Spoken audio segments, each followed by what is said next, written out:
Hello friends. एक किताब है फाइनेंशियल फ्रीडम, जिसके ऑथर हैं ग्रैंड सेबेटियर। उसी में एक चैप्टर है मनी इज़ फ्रीडम, और उसी चैप्टर पर आज हम इस वीडियो में डिस्कशन करेंगे। तो चलिए शुरू करते हैं। मनी इज़ फ्रीडम चैप्टर में ऑथर ने मुख्य रूप से दो चीज़ों पर प्रकाश डाला है। पहला ये कि फाइनेंशियल इंडिपेंडेंस की जर्नी क्या रही। नंबर दो, मनी और फ्रीडम के बीच में क्या रिलेशनशिप है। तो इस चैप्टर में उन्होंने इस चैप्टर की शुरुआत उन्होंने अपने जॉब से की, जिसमें उन्होंने बताया कि जब वो जॉब कर रहे थे, शुरू में उनको ये लगा कि सब कुछ अच्छा चलेगा और इस तरीके से अपने ड्रीम को अचीव कर सकेंगे। लेकिन बाद में उन्हें ये एहसास हुआ कि जिस तरीके से कंडीशन है, उस तरीके से वे अपने गोल को अचीव नहीं कर सकेंगे। प्रॉब्लम ये हो रही थी कि जिस जॉब को वो कर रहे थे, उस जॉब को वे मजबूरी में कर रहे थे। उस जॉब को वे पसंद नहीं करते थे, लेकिन फिर भी वो उस जॉब को करते थे, इसलिए ताकि अगले महीने की जो लोन अमाउंट है, ईएमआई है, वो कट सके। लेकिन इसके वजह से काफ़ी स्ट्रेस में रहते थे। तो उनको ये एहसास हुआ कि उनको कुछ अलग तरीके से काम करना होगा, अलग तरीके से सोचना होगा, ताकि इन समस्याओं से छुटकारा पाया जा सके। तो उन्होंने उसके बाद दो अनरियलिस्टिक गोल्स को अचीव करने के लिए डिसीजन लिया। पहला गोल था $1 मिलियन को अचीव करना, और दूसरा गोल था जितनी जल्दी हो सके उतनी जल्दी रिटायर होना। जब वो $1 मिलियन के गोल को बना रहे थे, उस समय जो उनके पास अमाउंट था वो $2.26 था। यानी $2.26 से $1 मिलियन तक जाने का उन्होंने गोल बनाया था, जिसको उन्हें जल्दी से जल्दी अचीव करना था। उसके लिए उन्होंने जितना ज़्यादा हो सका पर्सनल फाइनेंस बुक उन्होंने पढ़ी, एडवाइज़र से उन्होंने बात की, साइड हसल्स स्टार्ट किया उन्होंने, कई सारे इनकम स्ट्रीम्स उन्होंने बनाई, और जो भी पैसे आते थे उसको ग्रोथ में लगाया, स्टॉक मार्केट में लगाया, और फाइनली उस गोल को उन्होंने अचीव कर लिया। फाइनेंशियल इंडिपेंडेंस के गोल को उन्होंने अचीव कर लिया। तो जब उन्होंने अचीव कर लिया, तो उन्होंने इसमें उन्होंने दो कंडीशन के बारे में बताई। एक वो जब उन्होंने गोल नहीं बनाया था, एक वो जब उन्होंने गोल बना लिया और उसको अचीव कर लिया। दोनों में काफ़ी अंतर देखने को मिला। जब वे जॉब कर रहे थे, जब गोल नहीं बना था, जब $1 मिलियन को अचीव उन्होंने नहीं किया था, तब उनको स्ट्रेस फेस करना पड़ता था। उनको वो जॉब करनी पड़ती थी जिस जॉब को पसंद नहीं करते थे। हर महीने की सैलरी का वेट करना पड़ता था। चॉइसेस नहीं थे। इस और आगे बढ़ने के लिए रिस्क नहीं ले सकते थे। लेकिन अब क्या है था, अब उनके पास कई सारे चॉइसेस थे। अब रिस्क ले सकते थे, पहले से ज़्यादा ले सकते थे। अब उस तरीके की स्ट्रेस नहीं रही। अब वो हैप्पी लाइफ जी सकते थे। तो उन्होंने इसके अलावा उस चैप्टर में उन्होंने बताया कि पैसे बनाने के लिए कुछ स्टेप्स हैं, जिसमें उन्होंने पहला स्टेप बताया फिगर आउट योर नंबर। जिसमें उन्होंने बताया, यहाँ पर नंबर का मतलब है कि आप कितना पैसा चाहते हैं अपने फाइनेंशियल इंडिपेंडेंस के गोल को अचीव करने के लिए। ये पहला स्टेप है। नंबर दो, calculate where you are today. इस स्टेप का मतलब ये है कि आप ये कैलकुलेट कीजिए कि इस समय आपकी सिचुएशन क्या है।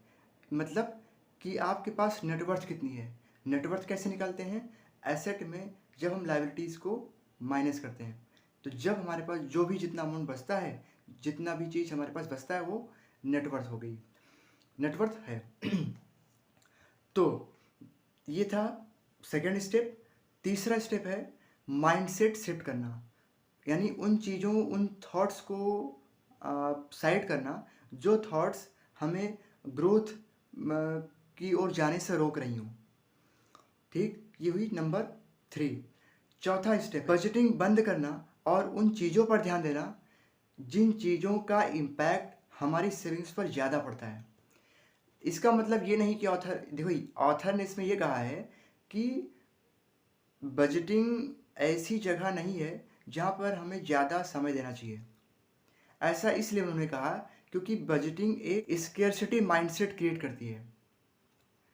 मतलब हमें यह एहसास दिलाती है कि किसी पार्टिकुलर रिसोर्स की कमी है, कि हम सर्वाइवल मोड पे चले जाते हैं, जिसकी वजह से हम आगे कुछ सोच नहीं सकते हैं, लॉन्ग टर्म डिसीजन नहीं ले सकते हैं।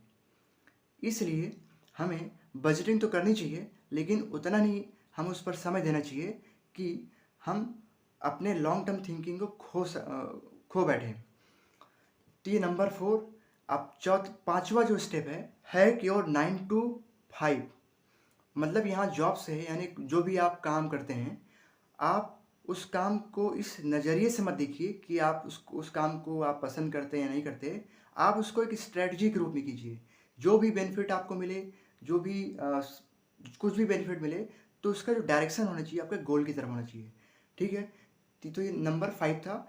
नंबर 6 स्टेप है डाइवर्सिफाई योर इनकम स्ट्रीम और साइड हसल्स को स्टार्ट करना। ठीक है, तो नंबर 7 है invest as much as early as often as you can.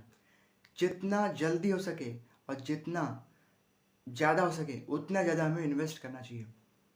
इसके अलावा ऑथर ने इस चैप्टर में बताया है कि फाइनेंशियल फ्रीडम को अचीव करने के लिए कुछ 7 लेवल्स दिए हैं, जिसको उन्होंने ब्रेक किया हुआ है। तो वो 7 लेवल्स क्या हैं? पहला लेवल है क्लैरिटी, यानी हमें इस चीज़ की क्लैरिटी होनी चाहिए कि आज हमारे पास कितना एसेट है, कितनी लायबिलिटीज़ हैं, कितना लोन के लिए कितना हमारे पास पैसा जा रहा है, और कितना पैसा हमें फाइनेंशियल इंडिपेंडेंस के गोल को अचीव करने के लिए चाहिए। ये हुआ level 1, that is clarity. Level 2 self sufficiency, यानी वो ये लेवल है जिस पर ये असर करता है कि जो भी एक्सपेंसेस आपने इनकर किए हैं, क्या आपकी इनकम है उसको कवर कर पा रही है, क्या एक्सपेंसेस को कवर कर पा रही है। तो ये 2nd लेवल है। 3rd लेवल है ब्रीदिंग रूम। इसमें ऑथर ने बताया है कि हम पे चेक टू पे चेक रहना बंद कर देते हैं। देखिए, जब हम सेल्फ सफिशिएंसी मोड पे रह रहे थे, लेवल पे थे, तो हम देख रहे थे कि हमारी इनकम सफिशिएंटली कवर कर पा रही है हमारे एक्सपेंसेस को। लेकिन जब हम ब्रीदिंग रूम लेवल पर आते हैं, 3rd लेवल पर आते हैं, इसका मतलब ये है कि अगले महीने की कुछ सेविंग्स हमारे पास हैं, यानी अगले महीने की सैलरी अगर नहीं भी आती है तो हमें उतनी चिंता नहीं जितना पहले होती थी। इसका मतलब हम थोड़ा सर्वाइवल मोड से लॉन्ग टर्म गोल की तरफ शिफ्ट हो रहे हैं। तो ये है 3rd लेवल। 4th लेवल है स्टेबिलिटी। यहाँ पर स्टेबिलिटी की बात की गई है, यानी ऑथर ने इसमें बताया है कि कुछ बैड डेट होते हैं, जैसे क्रेडिट कार्ड बिल्स, वो रीपे हो चुके हैं और 6 महीने की एक्सपेंसेस हमारे पास सेव्ड हैं। ये है स्टेबिलिटी लेवल। Number 5 flexibility. इसमें ऑथर ने कहा है कि हमारे पास 2 साल की एक्सपेंसेस सेव्ड होनी चाहिए और इन्वेस्टेड होनी चाहिए। फिर आता है नंबर 6, ये है फाइनेंशियल इंडिपेंडेंस। इस लेवल पर जब हम पहुंचते हैं तो जो काम हम कर रहे होते हैं वो एक ऑप्शनल बन जाता है, और उस जो भी हमने पैसे इन्वेस्ट किए थे, उससे जो भी इनकम जनरेट हो रही है, अब वो इनकम हमें सपोर्ट कर रही है। फिर आता है नंबर 7, लेवल 7, 7वां लेवल अबेंडेंट वेल्थ। यानी इस लेवल पर पहुंचते पहुंचते हमारे पास इतना वेल्थ हो जाता है कि जितना हमें ज़रूरत ही ना हो। तो ये इन सभी बातों का जिक्र इस मनी इज़ फ्रीडम चैप्टर में ऑथर ने जिक्र किया है।